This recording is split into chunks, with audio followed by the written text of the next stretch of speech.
আসসালামু আলাইকুম, কেমন আছেন সবাই? আশা রাখি সৃষ্টিকর্তার অশেষ মেহেরবানিতে ভালো আছেন। আমিও ভালো আছি আলহামদুলিল্লাহ। আমি প্রায় 5 কেজি ওজনের একটি বড় মাছ কিনেছি।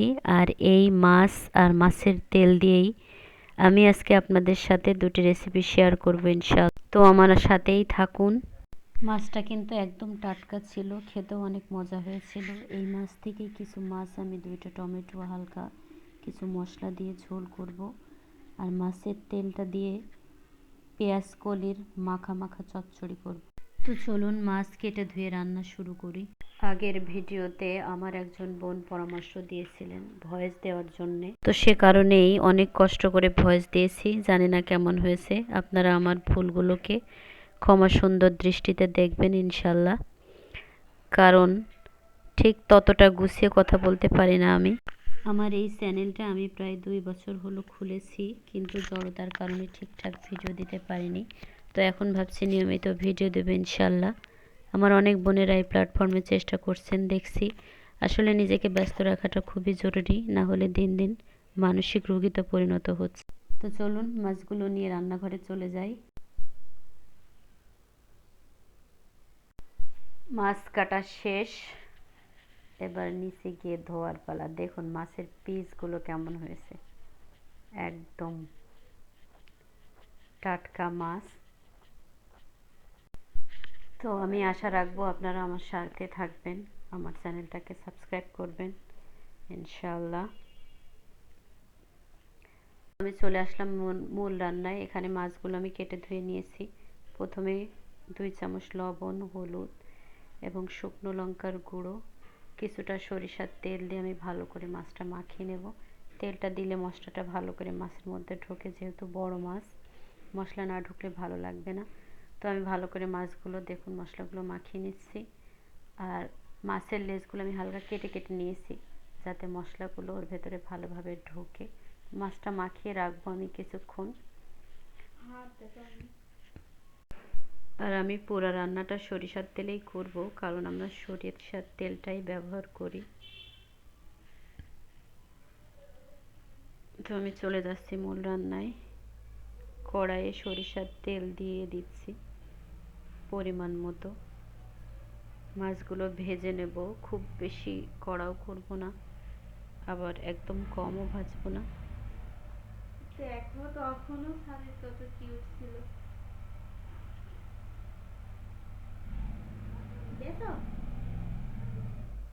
বড় মাছের লেজটা খেতে কিন্তু খুব মজা লাগে। তো আমার মাছ ভাজা শেষ। যেটা আমার মেয়ে বারবার খেয়ে নেয়।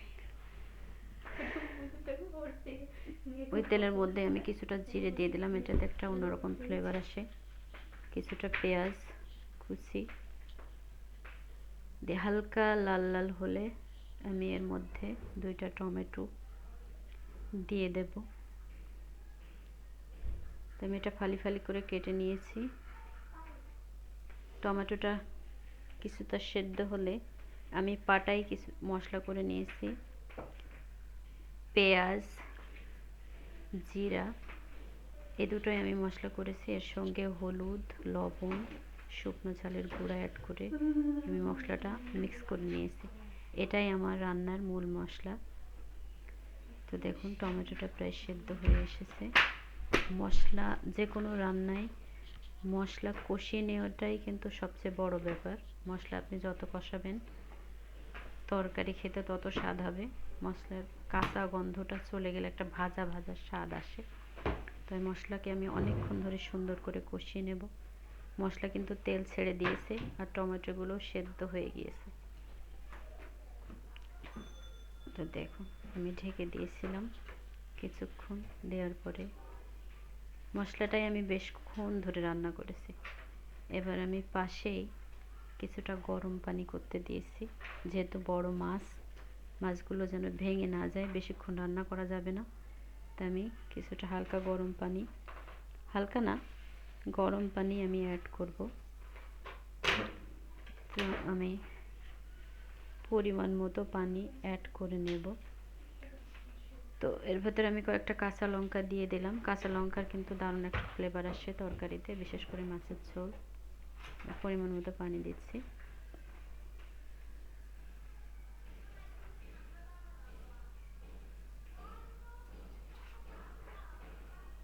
এবার মাছে পানিতে বলক আসলে আমি মাছগুলো দিয়ে দেব আস্তে করে, যেহেতু বড় মাছ বেশি নাড়াচাড়া করলে ভেঙে যাবে।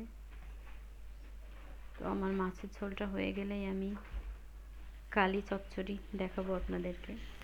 কালিতে কিন্তু আমি পানি দেব না, কালি থেকে যেটুকু পানি বের হবে সেটা দিয়ে আমি রান্নাটা করব,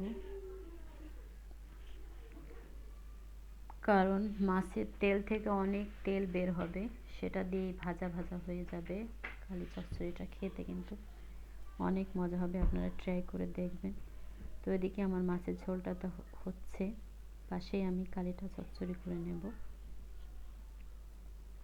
দেখুন কি সুন্দর সবুজ, শীতের সময় এই একটা মজা, অনেক রকমের সবজি পাওয়া যায়, সবুজ সবুজ, হলুদ, লাল, বিভিন্ন কালারের।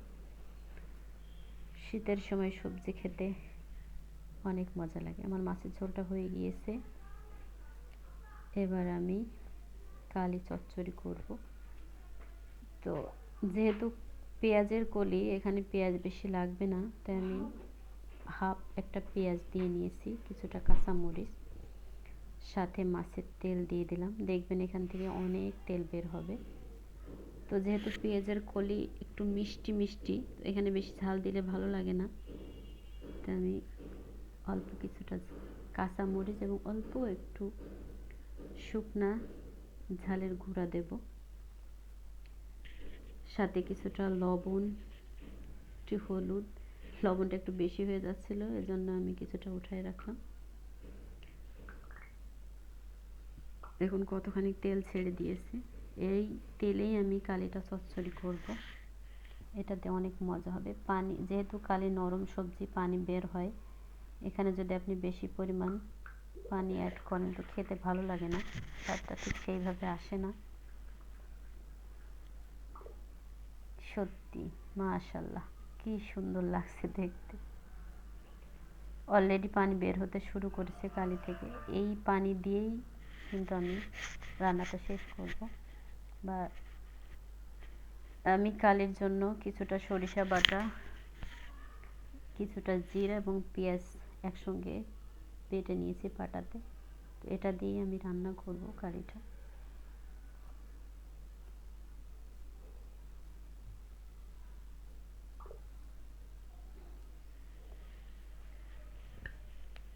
আমি আসলে আপনাদের সঙ্গে বেশিরভাগই দেশীয় রান্নাগুলো শেয়ার করব, কারণ এগুলোই আমি ভালো পারি।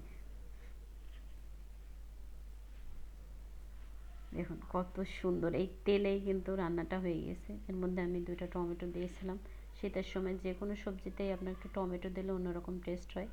এটা তো গরমের সময় ঠিক টাটকা টমেটো পাওয়া যাবে না, এই সময় টমেটোটা অনেক মজা হয়, কারণ এটাই সিজন টমেটোর।